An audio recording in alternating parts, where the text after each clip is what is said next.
Ready to go?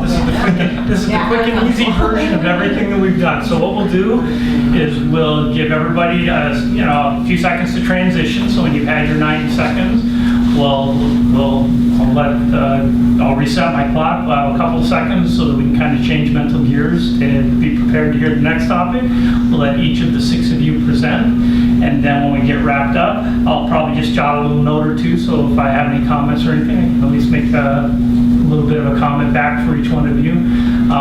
Probably if you're doing as well as you've done all throughout the day, I probably won't say anything that you haven't already heard because you've been probably talking about this for weeks.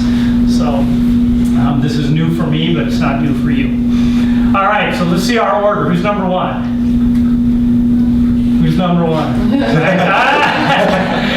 See, this is the only contest you'll probably ever win. Yeah. Number 2? Number 3? All right, number 4? Number 5? All right, hey, see, you got lucky share, you didn't know it. All right, so I'm going to rely on each of you knowing where you are in the order of things. So when we say 1 or 2, we're going to go with you from there. If you could just help me when you start, just give me your name and your school affiliation, then just jump right into your presentation. All right, so I'll give everybody a second to take a deep breath while I get my clock ready to go here, and then we'll get started. Okay, so just briefly, my name is Dan Koskovich. I've been judging for the ethics competition for 10, 12 years now. This is something that's one of the things I really enjoy doing. I'm an LMU graduate myself. I've become very good friends with Dr. White, and I'm very impressed with what this program has turned into. I haven't seen all of you guys' presentations today, but all the ones that I've seen today are encouraging and enlightening as always, and so I'm pleased to be able to play a small part in this, and I look forward to hearing what you have to say. So, Aslan, I guess I'm going to start with you, and Quick question, would you like me to introduce myself before the timer starts in my school? That part? I will let you, no. That is very well said. I have typed in my 90, and I will not hit any buttons until you speak your first formal word. All right, my name is Swart Harris from CEU.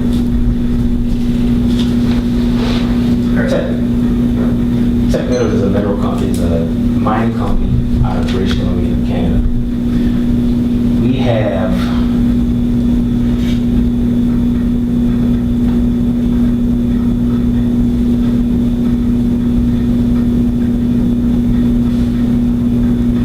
We have contaminated the Upper Columbia River, knowingly but unknowingly contaminated the Lower Columbia River, which feeds into Lake Roosevelt in the United States.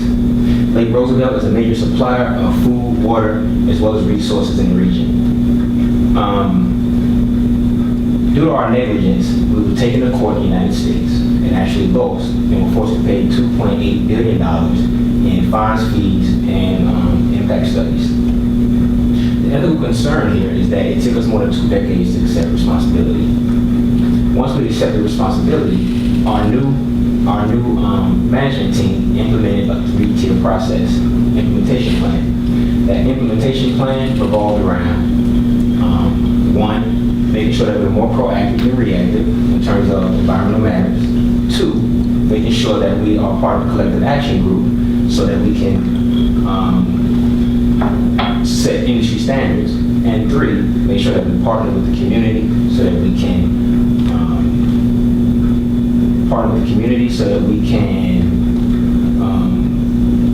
make sure that community works. Okay. One second. Fantastic, thank you. 90 seconds is so little time, isn't it?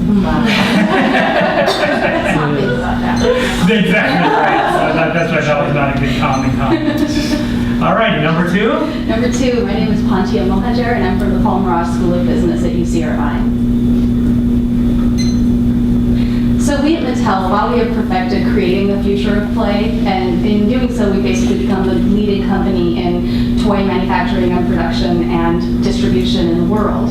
We sell our products to over 150 nations, and in doing so, we've become the leaders of creating the future of play, but also creating the future of waste. And that's a huge problem for us as it stands right now. The number one product or material that we use in our products is PVC, and PVC is neither biodegradable nor can it be used in recycled materials for us to create other future recycled products with, because it basically breaks down into a toxin during the recycling process. That toxin, in essence, affects non-consenting parties, like the environment, like the people around us, like the animals in that environment. And that is a huge ethical dilemma for us. In a very simple way, just by kind of revamping our recycling process, we can create a new program in which we can not only, through the backlash that we heard through Barbie, we got backlash through PVC usage in Barbie, and we made that doll almost 100% recyclable. So if we just use that technology to make her 100% recyclable, further use that technology to make all of our products recyclable, by 2022 we can be the 100% sustainable company that we strive to be today.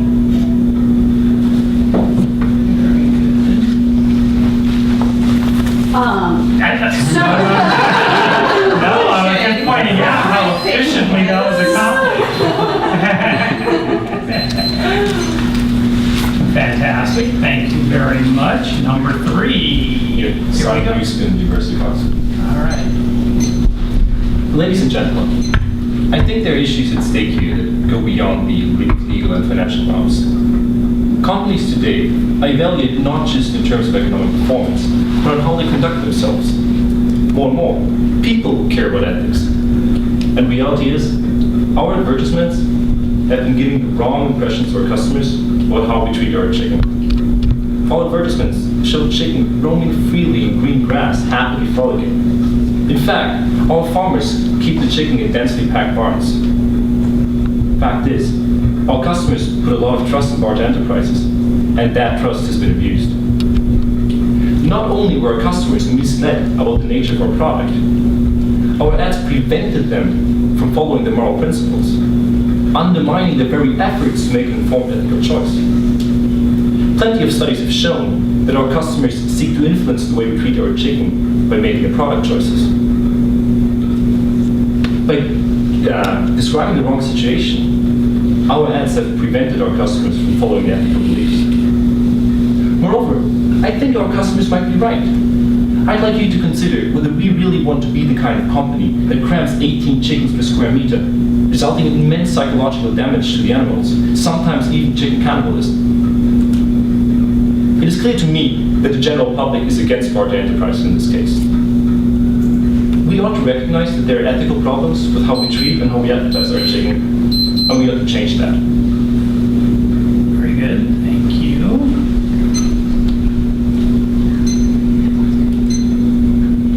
Alrighty, number 4. There you go. I'm Olivia Bias from Loyola Marymount, Los Angeles. Okay. All right. So throughout this meeting, we've been discussing ways to increase revenues to our website. And most of the discussion has centered around ways that we can track and collect more data on our users, and then use that data in turn to attract more ad revenue to the website. But what we haven't talked about, and what I see as an ethical issue, is what our site's users think about us and our data collection practices. Because even if we operate fully within the boundaries of the law, the reality is that we're doing something that a lot of people feel is in direct violation of their personal privacy. And even though we're all online experts and we understand how it works and we're very comfortable with what's going on, there are a lot of people out there, because this landscape is so new and technically complex, a lot of people don't understand the extent to which their data can be tracked in the first place. So without doing our due diligence to really consider their needs and educate our users, what we're really doing is treating that as a means to an end, the end to get more ad revenues, and we're taking advantage of this knowledge gap that we have over them. What we also need to remember always is that it's really easy to fall into the trap of seeing visitors to our site as numbers on a page. But we want to make sure that we remember that these are people, and we want to treat them appropriately and respect their need for privacy.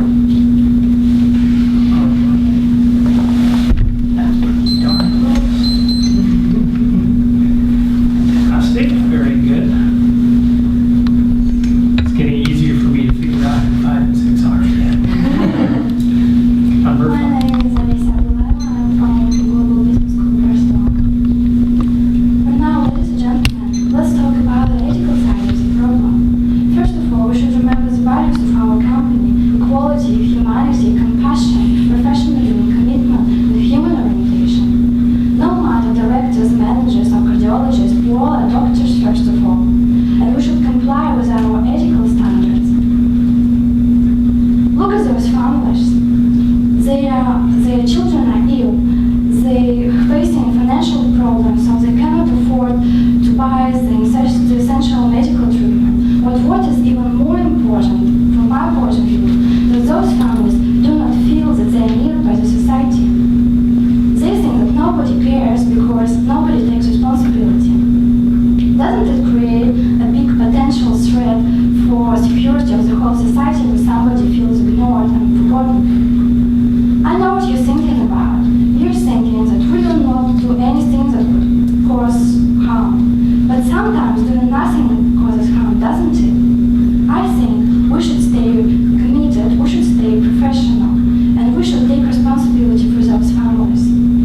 Because their lives are very difficult, they're in a very, very difficult situation. And shouldn't I mention that importance of adequate health care is proclaimed on an international, national level, and it has been discussed by many philosophers during the whole history. Health is essential for all human beings. All right, thank you very much. Let me guess. I'm Simon Fraser. My name is Nagar Hadavi, and I'm from Simon Fraser University. Thank you. Barrick Gold, as one of the world's leading gold mining companies, it is our responsibility to ensure that people in our communities that we operate in are not harmed. While we have policies and procedures in place, we are constantly in the news for the violation of human rights and environmental concerns. The problem is policies without actions are useless. The ethical problems at the Porgera mine in Papua New Guinea are interrelated. The environment is being damaged, and as a result, the livelihood of people are being taken away. The villagers are resorting to illegal mining, which is resulting in people being beaten, raped, killed by our own security guards on the sites. Now, while some people might say that this is a PR problem or we are a target as we are a huge mining company, this is fundamentally an ethical issue, and it stems from ineffective implementation plans. Do you consider the people in these mines to be less human than we are? Would you want someone in your family to be standing in toxic mine waste streams? Or do you believe we as an organization have a responsibility to take care of the people who can't take care of themselves? In order to ensure our sustainability in the future, we must put in ethical backbones in place with our plans and policies. We need to ultimately get our boots on the ground.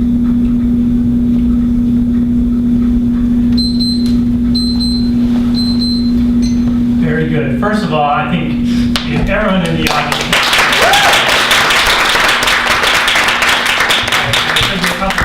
before we started, everyone here could talk for 30 minutes easily on their topic of expertise right now.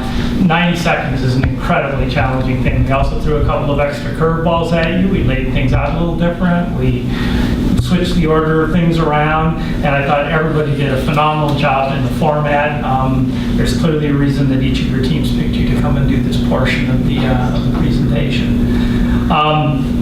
I had written down things in the order of the numbers that were on the list, so I'll go in a different order. All right. Simon Fraser. Last post first. In 90 seconds, you said one thing that made the whole thing really clear to me when you said policy without action is useless. So you then had about 87.5 seconds left to make it clear to me what I needed to do. So I thought that was a really good way of using a clear, concise summary of exactly what you're saying our problem is. We're not acting. Right? So all the policies don't matter. I think you laid out the issue well. I think that the personal connection you made tying other people's family to the situation was good, and you made a really strong call to action. I think you got a lot accomplished in 90 seconds. Thank you. Very good. I'm sorry to be so impersonal that I didn't write down each name this week. Alicia. There you go, Alicia. Of all the people around the table, I was the most convinced that you were one of the people who was in the room with a bunch of other colleagues who had grown frustrated with hearing them not wanting to talk about what the real issue on the table was. You were really enthusiastic. You were really pressing the confrontation of what was going on. I could really sense you were really calling me out for not being caring enough. And but I think that the message you were portraying, that's exactly what probably needed to be heard. So I thought that was very well presented. And again, you also had a very clear call to action, which with 90 seconds, that's a really important part. Okay, my good friend Olivia. Same thing, I would say that, you know, also you set up the ethics point really early on and just made it very clear. It's hard, I know, because you've been used to, everyone's used to setting up the whole story. And so that was very helpful. Again, you know, I like that you said that the market is compelling us to action. So it's almost like the train's already leaving the station without us, so we can either let the market leave us or we can act now. And so I thought that was a really compelling call to action as well. So well done. Let's see. Who's next on this? Oh, UCI. The only comment I would have is that you probably had a little too much lead in. You probably used a little too much of your time at the front setting everything up. And we may or may not have instructed everyone. I did read all 6 of your summaries, so I kind of knew what you were going to talk about. But nonetheless, that being said, it left you a little bit less time to get to the point, but the ethics part did come out, the issue did come out, and I did hear a call to action for what I needed to do. And so that was very good. Let's see. SWOT. Okay. You know, first of all, I know you had the little pause and you got caught at the beginning. 2 things. Going first stinks. And you really pulled it together and got right back on point. And so that's going to happen in public speaking settings, and it's happened to me before too. So I was impressed by the strong finish, and that's really important. I think the same way you had a catchphrase in there where you said, we're slow to accept responsibility, which kind of, there's ways you could say things more accusatory, but the way you said it, it came out like, we know this is our responsibility, so you were calling us out, why are we being slow to do this? We know that this is what we really are. And so I thought that was a really good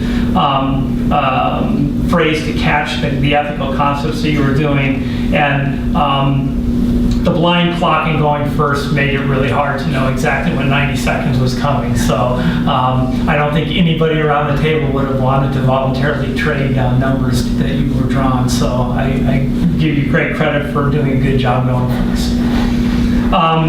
And Simon, you know, you also, I felt, everyone covered the concepts and the content and everything well. We have an actress and we have an actor at the table. Your body language, everything about the way you approached it, I really felt like I was in a meeting with people that I sat around meeting tables with a lot.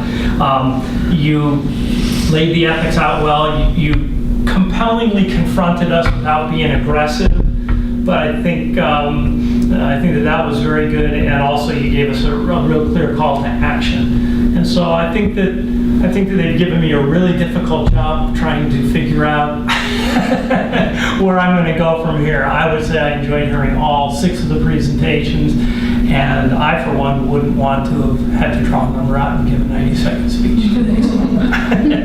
So thank you for participating in this part. This is the first time we've done this part, and so please let the organizers know if this is something that you enjoyed, if this is something you think we should subject your colleagues to next year. Very good, thank you.